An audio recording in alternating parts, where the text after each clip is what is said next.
اعوذ باللہ السمیع العلیم من الشیطان الرجیم بسم اللہ الرحمن الرحیم.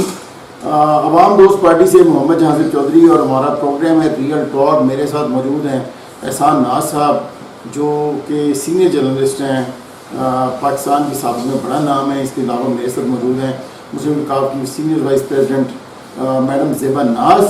اور آج ہم ڈسکس کریں گے کہ پاکستان اس وقت بدترین سیاسی خلفشار کا شکار ہے. پاکستان میں سیاسی انسٹیبلٹی ہے اور اس انسٹیبلٹی کے جو امپیکٹس ہیں اس کی وجہ سے پاکستان میں جو معاشی سرگرمی ہیں وہ بری طرح سے متاثر ہوئی ہیں. موجودہ جو سیاسی رجیم ہے, جو امپورٹڈ گورنمنٹ ہے, اس کے آنے کی وجہ سے پاکستان میں تیزی کے ساتھ حالات جو ہیں تبدیل ہوئے ہیں اور اسٹیبلشمنٹ جو ہے اس کا کردار اس رجیم کے ساتھ کے بیک اینڈ پہ جو کردار ہے وہ بھی سارے پاکستان کے سامنے عیاں ہے.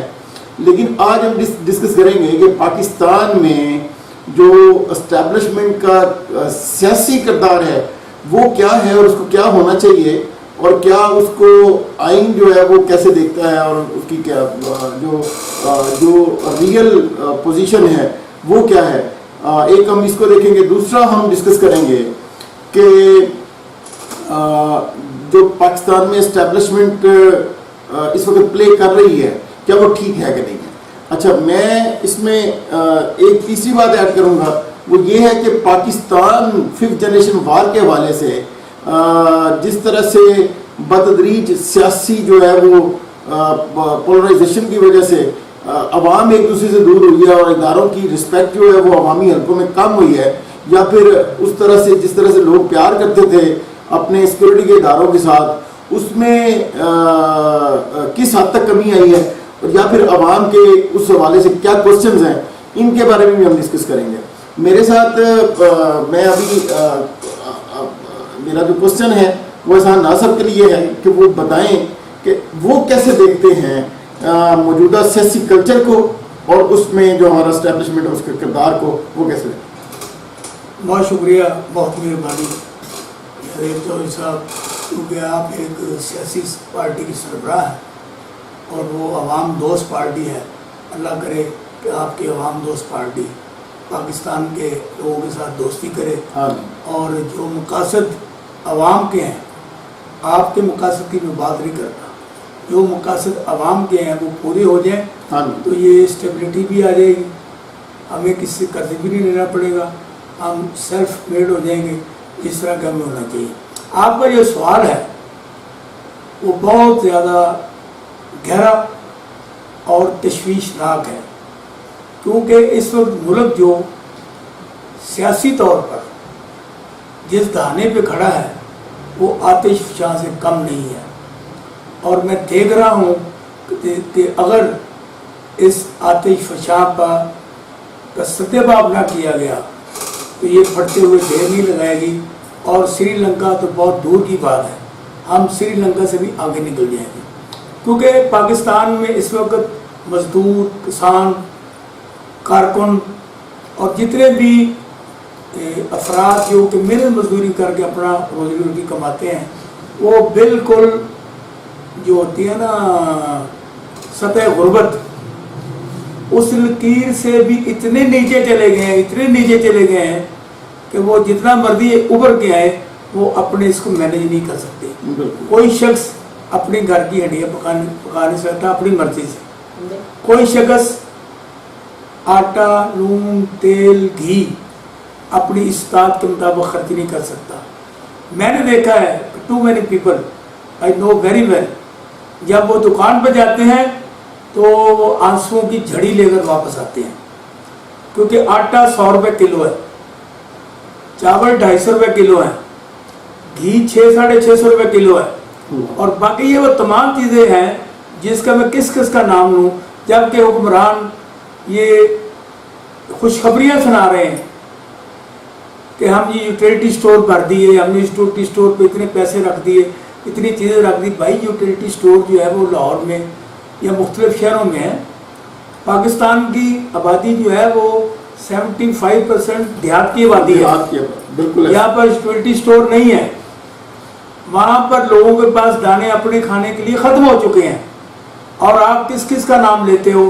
اب یہ جو بات کرتے ہو یوٹیلٹی اسٹور کسی پہ چلے جاؤ, میں یہ دعویٰ کرتا ہوں کسی یوٹیلٹی اسٹور پہ نہ گھی ملے گا, نہ آٹا ملے گا, نہ چاول ملیں گے, نہ وہ تمام چیزیں ملیں گی جو کہ شاید صرف کی ہیں. ہاں وہاں پہ صابن مل جائے گا, شیمپو مل جائے گا, چائے کی پتی مل جائے گی, باقی چیزیں ملیں گی, لیکن وہ چیزیں جو کہ انسان کھاتا ہے اور جیتا ہے وہ نہیں ملتی. اب جو بات جاوید صاحب آپ نے اس کا اشارہ کیا, تو یہ جو ہوتی ہے نا بھوک, یہ سارے آداب ختم کر دیتی ہے. بالکل. یہ نہیں سکھاتی کہ میں نے یہ بیٹھ کے کھانا کھانا ہے, یہ کھڑے ہوئے کھانا ہے, یہ کھینچ کے کھانا ہے. بالکل.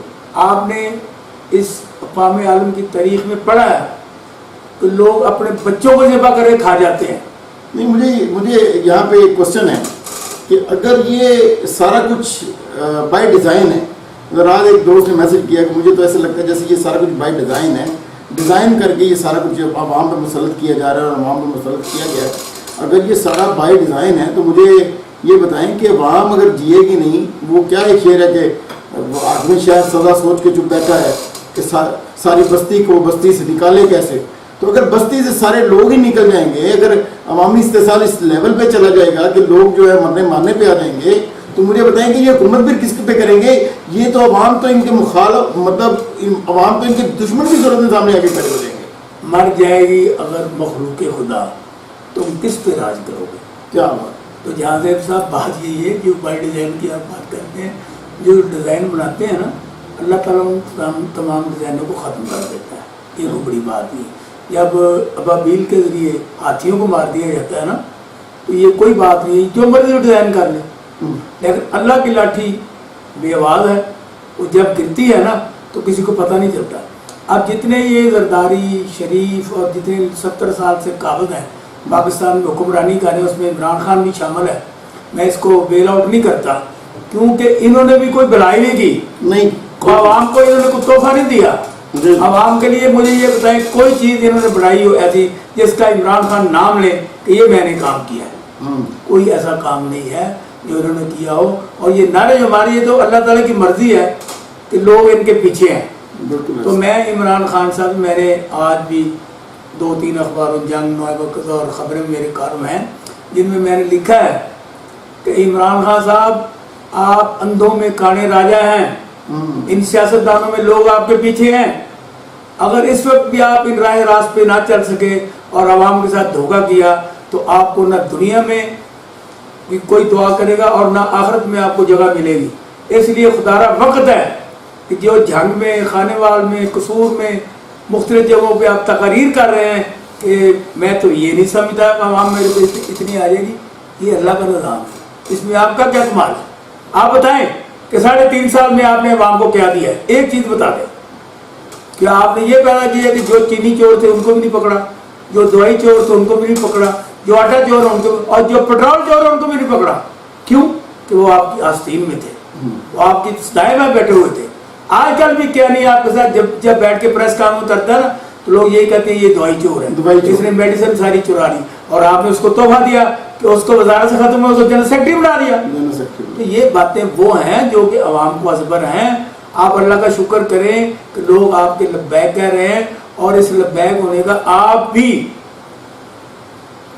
بھی جیسے کہ مسلم حکمران تھے, یا جیسے کہ خلیفہ اول, خلیفہ دوم, خلیفہ ٹھوم, خلیفہ, ان سے کیا موازنہ نہیں, ان سے موازنہ تو ان کا بنتا نہیں ہے. آپ اندازہ کریں کہ میڈیسن میں, آپ میڈیسن کی بات کرتے ہیں, پاکستان میں صرف ایک سالٹ جو ڈکلوفینک سوڈیم ہے اس کو بنانے والی 260 کمپنیز ہیں. اور میں عوام کو بتاؤں کہ ڈکلوفینک سوڈیم جو درد میں آرام دیتی ہے, جس کو ڈکلورن گولی کو بولتے ہیں, اس کا جنیرک جو ہے وہ فارمولا جو ہے وہ ڈکلوفینک سوڈیم ہے, اور 260 کمپنیز ڈکلوفینک سوڈیم بناتی ہیں. اور آپ اندازہ کریں کہ 10 پیسے سے لے کے, اب تو خیر 10 پیسے شاید نہ ہو, 50 پیسے سے لے کے یا 1 روپے سے لے کے 34 روپے تک ڈکلوفینک سوڈیم کی گولی ملتی ہے.